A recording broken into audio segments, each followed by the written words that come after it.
Hey everyone, Miff here, and welcome back to my completionist playthrough of the Baldur's Gate Saga with the SCS mod.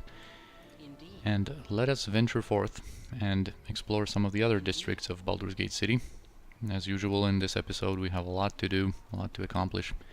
First we need to visit this house, and this is where Nemphre resides, the other necromancer that we've heard about, besides Archeon. If you talk to her with a female character, she's just going to say that she has no need of you. But if you talk to her with a man, all of a sudden she's like, "You are a sweet one. Could you do a favor for Nemphre? An old lover of mine has followed me here to the city and has been threatening me with some very dark magic.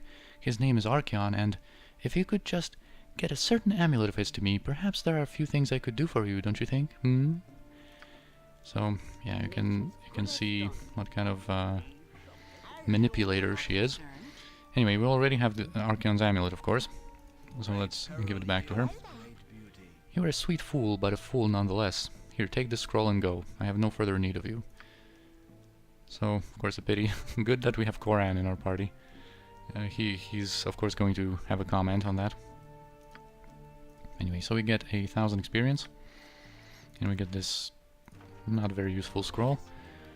Anyway, we know what you know what we do against or with evil necromancers. So let's just take care of her. We get another 1,200 experience, and now of course we have both Nemphre's ring and Archeon's amulet. Yeah, you have some space. Anyway, let's have someone, or maybe Yeslik can carry that.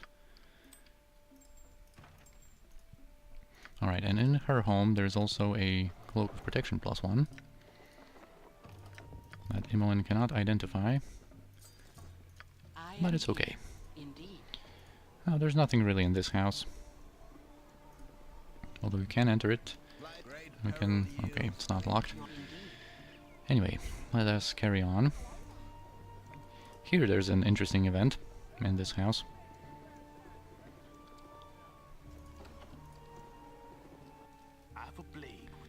There's Taxek and Michael, and apparently they're in the middle of a burglary here. And there's a couple of different things that you can say. You can like play along. "You broke into my house," or you can just admit that you're a thief.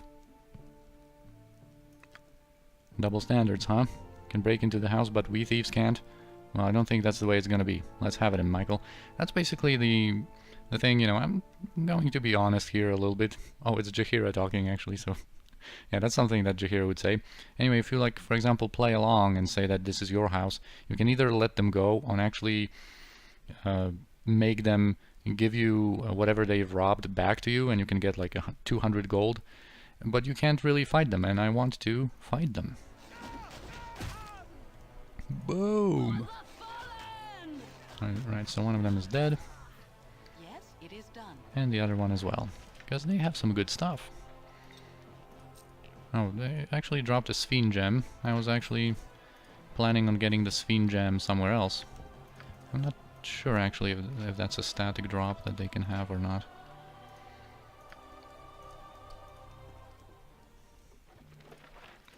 Yeah, some fire arrows and some bolts of lightning.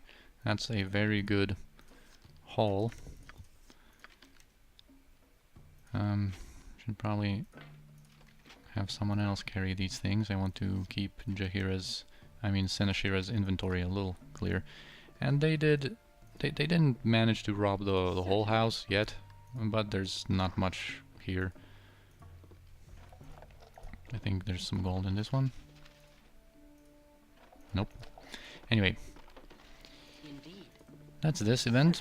Now, these two houses, there's pretty much nothing in there. Oh, this one is locked. I'm just not going to bother here to, like, go inside. You can get some very minor treasures. Here there is an inn, and we don't need to go in with everybody here. And just Senashira. There's this boy Uric here. He is involved in a quest later on with his mom Nadine, trying to deliver an amulet to him. Anyway, here's Sandal Gwist and That's a pretty funny conversation. You can ask her why she's sad. I fear the worst for my brother and cousin. They have been missing some months now, and I know of no one that can find them. Alright, so perhaps if we knew their names, we could help you. Whatever you can do, I would appreciate. Their names are Shank and Carboss. Not the brightest of boys, but pure of heart. They may have fallen in with a bad lot, but I know they would never do anything wrong. If you... Just to refresh your memory, because if you've just watched this for the first time, you might not remember that Shank and Carboss are precisely the two assassins that tried to kill you in Candlekeep at the very, very beginning of the game. So, so apparently there's not as much as I could do as I thought. And she's like, what do you mean? Organize a search. Set out upon the land. Look high and low. Surely you can find my gentle family members. And you respond, gentle? They weren't so gentle when they tried to kill me in Candlekeep. And she's like, oh, forget it. If they attacked you, then you know full well what morons they are. Did they have any gold on them? No, I doubt it. Spent it all on booze and fast times, most likely. Good on you if you knocked them around. I certainly will not mourn their loss. Carboss and Shank, what a couple of moronic goons. Well, so that's a swift change in attitude. Swift 180. And there's gold in this one. Yeah, 23 gold. All of these other containers are empty. Indeed. So a funny conversation there. Yes, it is done. If we go here, there's a store with a well-adjusted Al. And it's just funny to see what he has to say. Hi, I'm well-adjusted Al, and my prices are sensible. I used to be called Crazy Al, but therapy has convinced me that selling plate armor for 3 gold pieces and a small duck was no way to get ahead in business. He doesn't have anything aside from these arrows of piercing that, you know, we can probably get.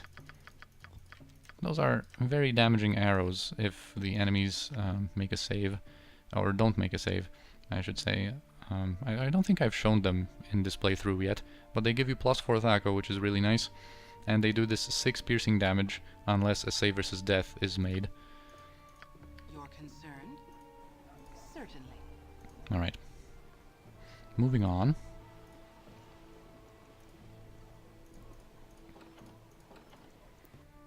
Yes, certainly. Oh yeah, there's pretty much nothing in this warehouse. I think there's a blur scroll in this desk. Yeah. And they don't bother, they don't mind taking anything from this desk, but if you like open a chest or something, they will call the guards. Not that it really matters, but I am here. There's not much more here.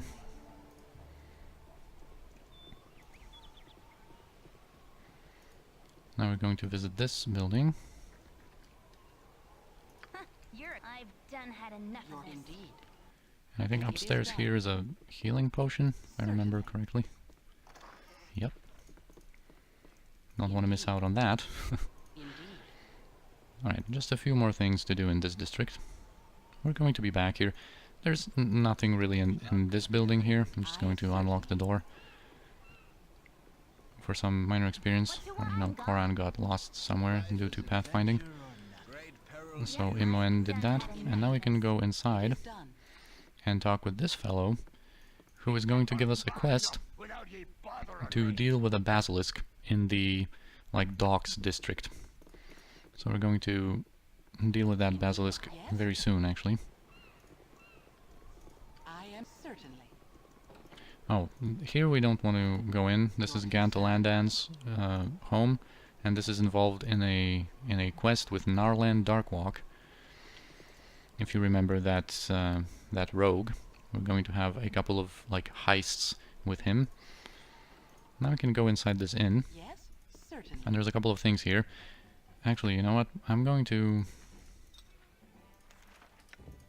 because we already have that Sphinx gem, I'm just going to drop it on the ground to be safe, because I don't know if he would initiate this quest complete conversation already or not. Anyway, if you talk to him, he's another person who says that, you know, you are a light entering darkness, you are a seeker of truths, you are more than you realize. So another kind of hint about our mysterious origins. So anyway, he says that in the lair of the Basilisk, you will find a Sphinx gem, you would do well to bring it to me. So he's a seer. And that's basically the thing, that Basilisk that they mentioned in the warehouse in the docks district. That's a Basilisk that always drops a Sphinx gem, and I was about to go there to obtain that Sphen gem that I said is, you know, a static drop inside Baldur's Gate city. So we don't really have to go far away from this one. But anyway, we can actually finish this quest now. So the Sphen gem, indeed then, you are more than you appear. Someday you must journey further through the muck and mire of this place, for it will tell you as much or more than all of fabled Candlekeep. Like yourself, this city is more than it appears. There are cities below cities, dreams beneath dreams, the past laying buried beneath the crushing weight of the present. Go now, wanderer. Yeah, so he actually is right. Sounds pretty ominous there, but yeah, there's way more to Baldur's Gate city than it appears on the surface. Anyway, here's Elkhart. He has a funny line. Stop picking your nose. Stop picking your nose. Stop picking your nose.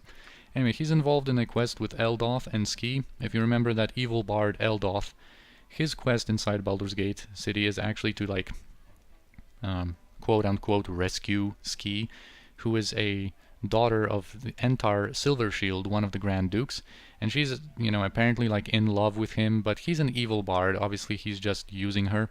So basically, the quest is to, quote-unquote, liberate her from the estate, and then basically, like, blackmail Entar. So, you know, it's basically like fake a kidnapping that Ski is actually on. Ski, the girl, she's in on it, and yeah, basically extort some money and basically live happily ever after, I guess. So you can contact Elkhart, who is the blackmailing contact, but you can't do it forever. He's eventually going to come with a some flaming fist officers there. Anyway, let's talk to Shayla, and she talks about the mists of the lady.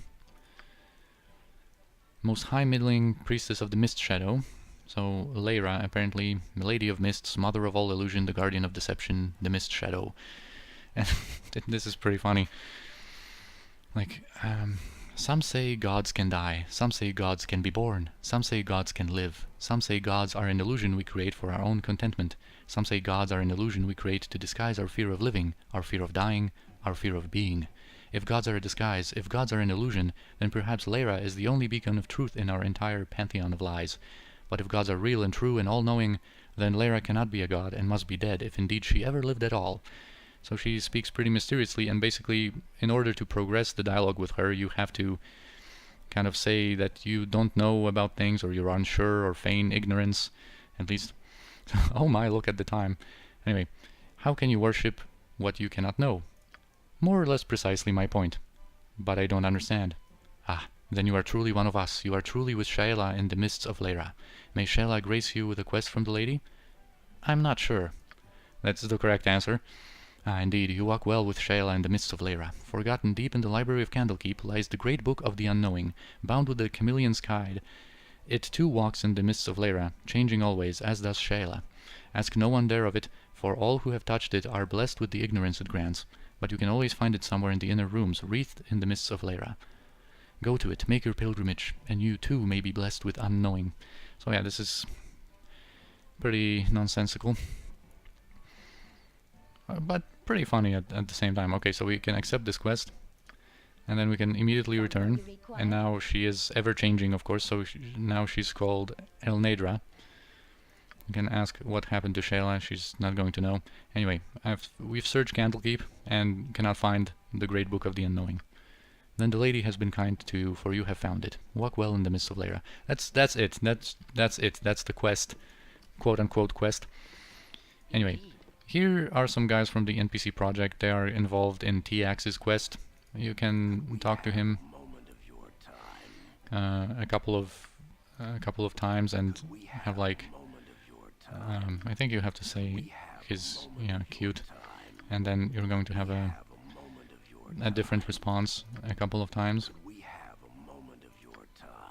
Yeah, relative of Nuber, and then it just.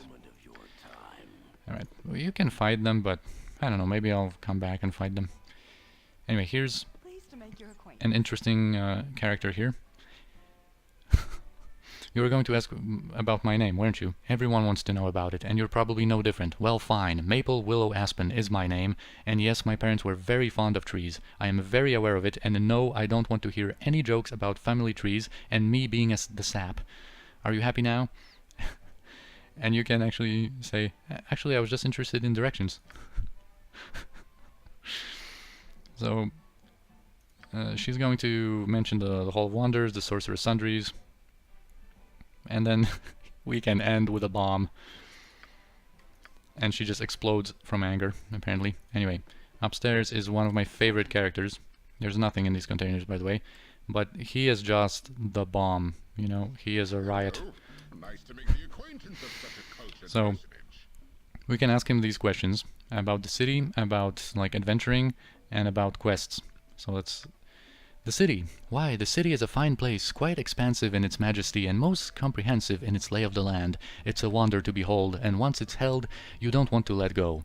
Such grandeur and beauty contained within its plain and modest settings and citizens. It exudes a quiet nobility that practically screams from every rooftop. It is a wonder. It is simplicity. It is Baldur's Gate. And here's the correct response that kind of will progress the dialogue. That was amazing. You talked for hours and yet said absolutely nothing. So anyway, let's ask him about adventuring, though. A fine and glorious pastime that passes time like no other. To seek the highs and lows of the depths and heights, to follow in the footsteps leading down paths never trod upon, to plumb the furthest reaches of oneself while exploring the very world just outside your door. Such a life is a grand one indeed, though simple in its complexity. And then about quests. Quests indeed, to seek that which is to be sought, and find what could be found by looking in the right spot, as long as they were left there in the first place, discovering that which was known but forgotten, but then remembered and sought anew, though old to begin with. Such pursuits are well worth following. So anyway, we can say this. Well, I suppose on some levels what I said could be construed as nothing. You have absolutely no valuable information at all, do you? If indeed you are asking whether my discourse has validity derived from dispensing useful tidbits of otherwise unknown stratagem and statistics, then, no. I thought not. Alrighty then. Yep. I'll be off then. Indeed. Righty-o. That conversation is like one of my favorites in the game. It is done. Oh my. My oh my. It is done. Your Oh. concern Left my party It is done. at the door there. Anyway, we've read a lot of conversations. Now it's time for some action, I think. Certainly. Just to keep it balanced. First, let's visit this interesting inn called the Low Lantern. And it's actually on a ship.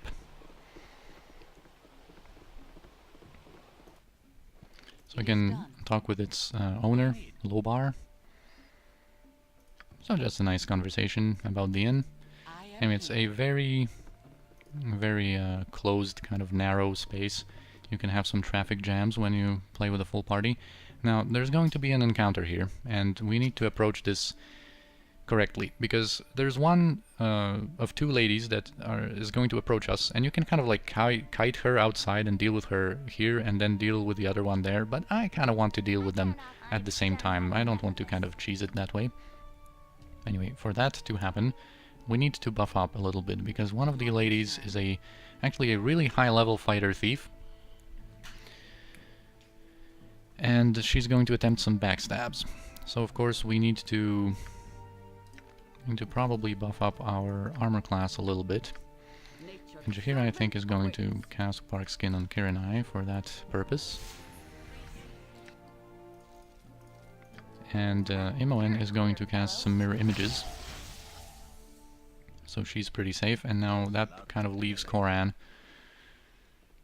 Maybe you can hide in shadows. Alright, that succeeded, which was unlikely, but Certainly. let's move in then. I certainly. There's the other lady, Vay-ya, and this one is this Retta. Yep. Oh my god, this dude. I need Imoen for some spell casting. Alright, she was blocked by that guy, and all of my party is pretty much blocked. So anyway, she talks about entropy. And Koran, of course, raises his eyebrow. I was not aware that they now call it entropy in Baldur's Gate. Anyway, if you say, like, get away from me, you psycho, you know, or just, you know, if you end the conversation like that, she's just going to leave, and we do not want her to leave. We need to progress this conversation with this whole entropy crap, as the dialogue option says. So I am Retta, she is Vay-ya. We are one with void. We know life has no meaning. Let us show you entropic pleasure. It will delight you with its icy touch. So it sounds kind of, you know, that she's alluding to something different, and we can suggest to, you know, show us this entropy business in the privacy of our bedroom, or her bedroom. But she says that life is hollow, better to end it soon than endure its pain. And they both go hostile. And she's going to go invisible.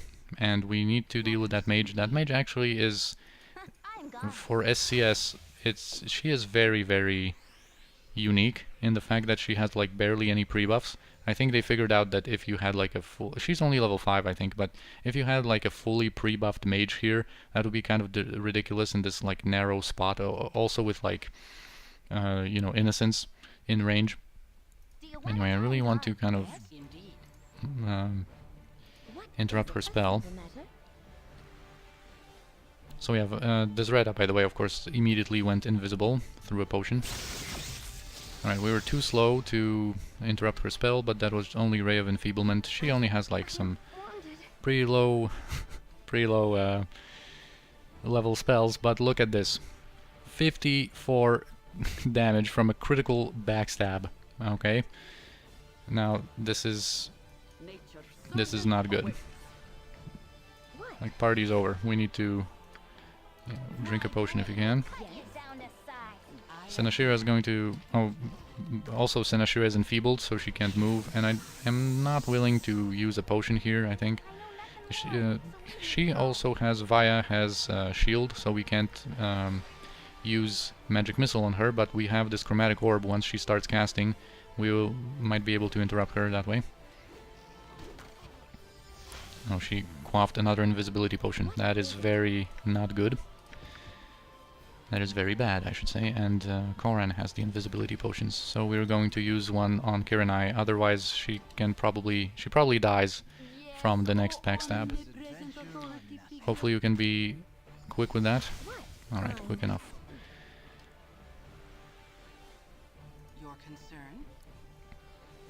Alright, she doesn't seem to be casting anything, and they are both badly injured. Let's just finish off Vay-ya, I guess. Alright, another backstab attempt. She has horror, and I think that was horror because she was casting from the necromancy school, and I should have pre-buffed with a remove fear, or I should have done remove fear like once she was casting, but I was kind of too lazy for that. Oh my god, I actually wanted to get a couple of invisibility potions off of her, but this fight is just going so badly that she is going to use all of them, I think. Anyway, that's not too bad. This enfeeblement should pass soon. There's actually a longsword +1 in this chest, but we really need these commoners to go away from it because they will call the guards on us. We can unlock these chests. This one contains gold, like 80 something gold, I think. Oh, they might be far enough away. Alright. That's all I wanted from that chest. Now we can keep that. Let's loot now, finally, after this little disaster. This fight could have gone much worse, but also much better.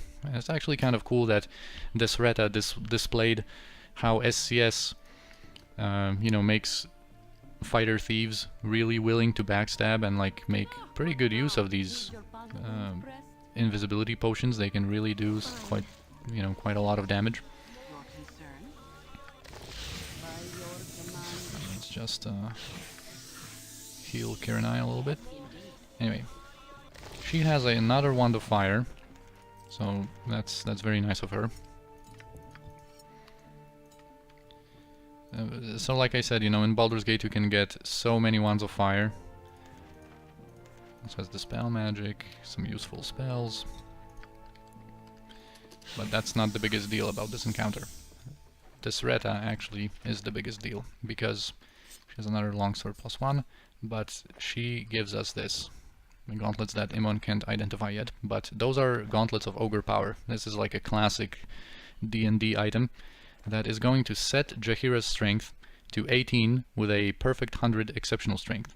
And if you would like to examine the effects here, it will give her +3 Thaco and +6 damage. Boom! From 12 to 9 in Thaco, and from like 5 to 10 damage to 11 to 16. So now Jaheira is looking, you know, way more scarier than before. when it comes to her damage dealing capabilities. And on Yeslik, I am going to use some potions.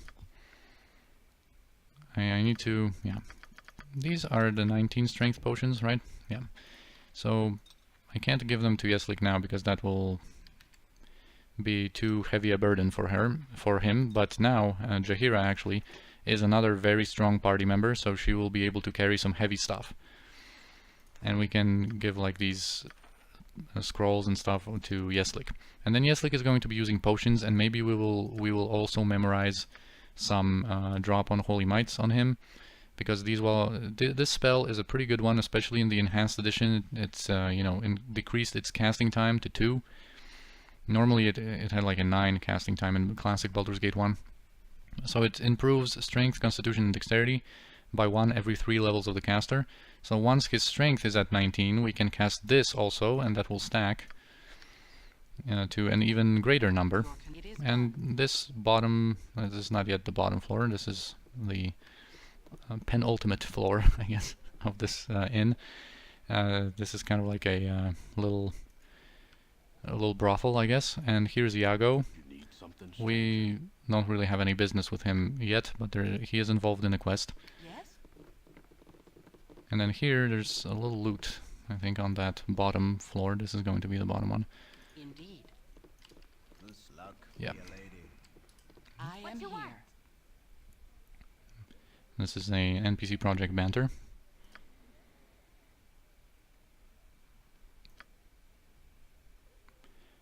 And Koran needs to slip away. Yeah, you can see that that this banter reflected the Koran's kind of outlook on life. Like he's a very carpe diem type of guy. Oh yeah. 150. And 6 of these. Your concern? It is done. Alright, this is everything we have to do for now. We're going to be back to confront Iago in a later quest. But for now, this is everything I wanted. I wanted those gauntlets, man. The gauntlets are a really nice piece of equipment. One of the nicest pieces of equipment, I think, in from Baldur's Gate City. Especially in a game where you have a lot of fighters, a lot of different frontliner classes that actually have kind of, you know, low strength. Like a lot of them have 15 strength, like Kagan, Jaheira, Khalid.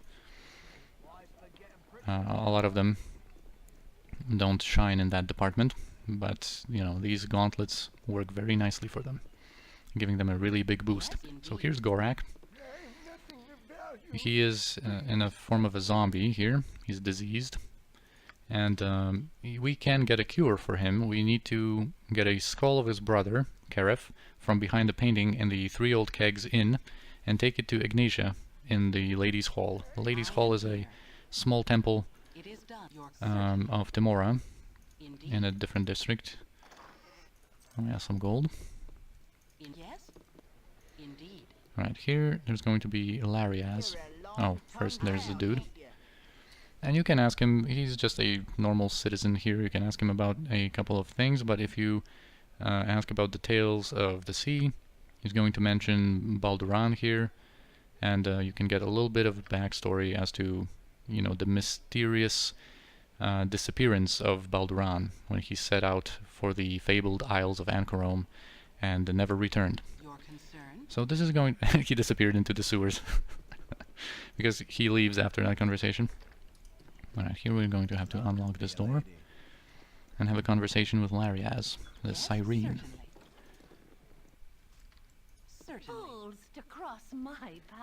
Alright, so apparently some killing was done here. There's a corpse of a dude here, and there's going to be like 2 more upstairs. So we can ask her what she's doing here. Yeah, and apparently she's been... this is going to be reflected in the other... like if we progress this conversation further. Like, you know, you can be helpful here, but you can't press it too much.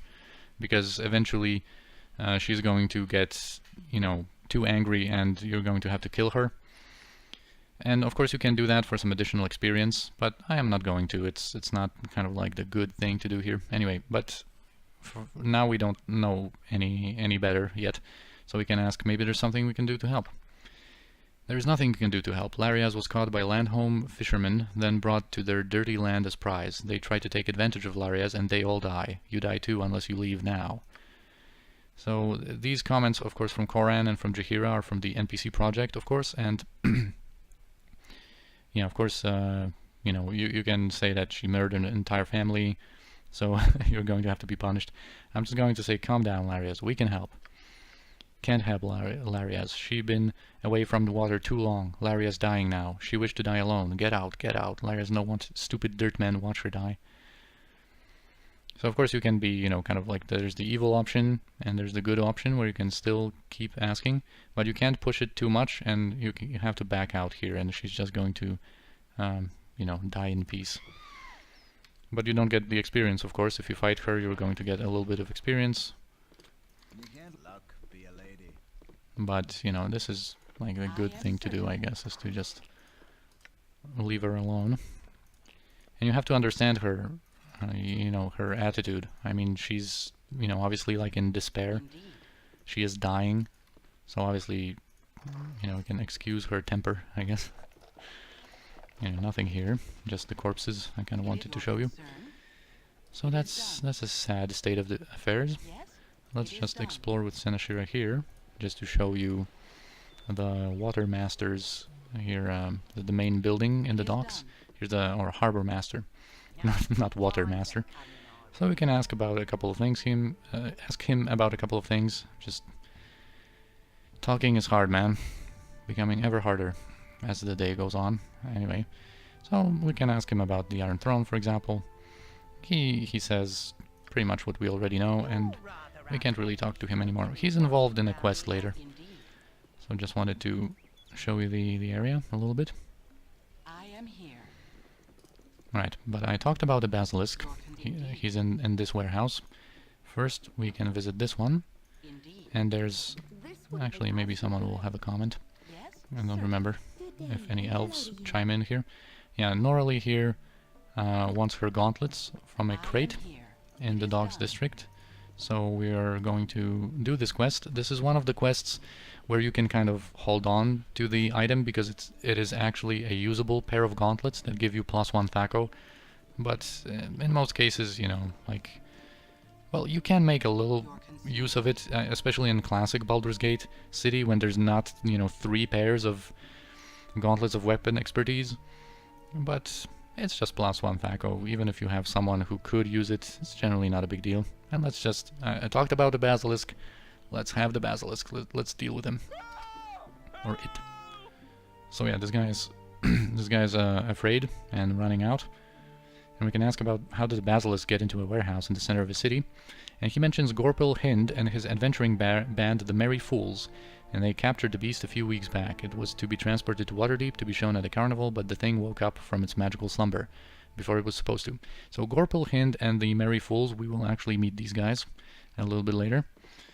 So here we just need to prepare with something, and I think we have so many of these scrolls. Where do we have them? There we go. Let's just use one of them on Senashira. You could also use a potion of mirrored eyes, of course. Yeah, indeed. So yeah, Senashira now will just deal with this greater Basilisk.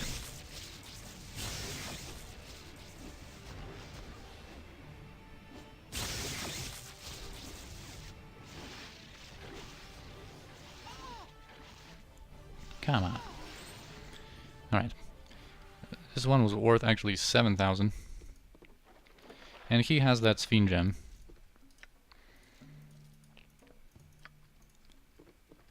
I think this is pretty much empty. There's nothing too valuable here. Yeah. Alright, so I think this has been, you know, like 34 minutes, about that time. So I think this is good for one episode. So thank you for watching. I hope you enjoyed, and I'll see you in the next one.